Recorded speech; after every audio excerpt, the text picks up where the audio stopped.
Ipana con Hamasiptasa. El tema que hoy vamos a desarrollar titula Kitin Kisa, Samina Campi y Sinacampi.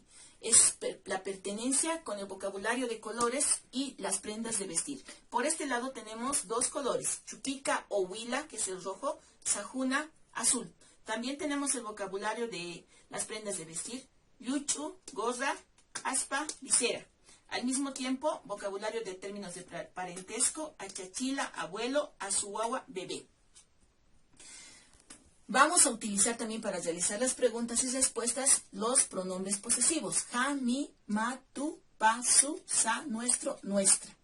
La imagen que nos va a ayudar a hacer las preguntas es un yuchu de color azul, sajuna.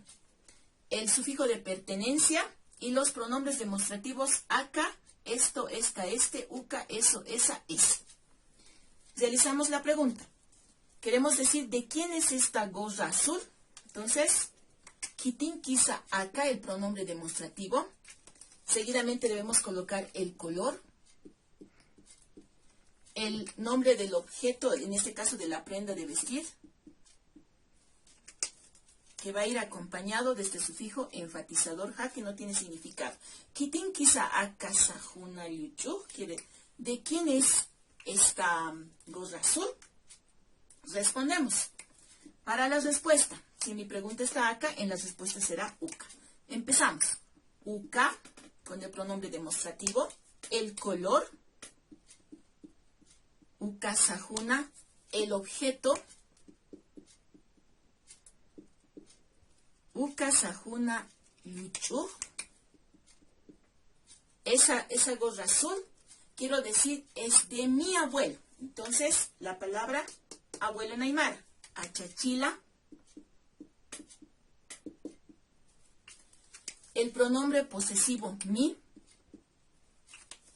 el sufijo de pertenencia nki, seguido de wa, el verbo.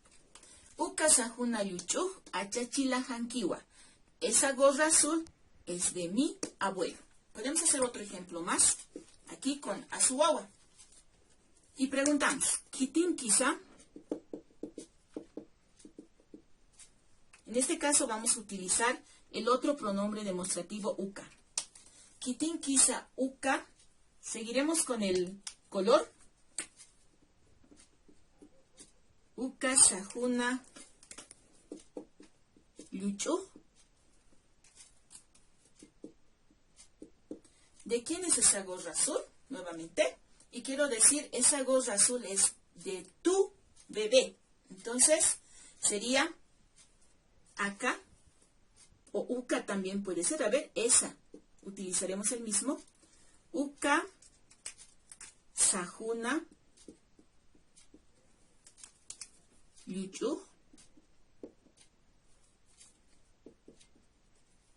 Es de tu bebé. La palabra bebé primero. Azuagua. Tu, pronombre posesivo. Ma. Seguidamente, sufijo de pertenencia. Nki, wa. Uka, sajuna yuchu, esa gorra azul, azuagua mankiwa. Es de tu bebé. Así podemos hacer las preguntas y respuestas de pertenencia utilizando los pronombres posesivos, los demostrativos, vocabulario de colores y las prendas de vestir. Uka kispawa, hichuru, hikisinkama.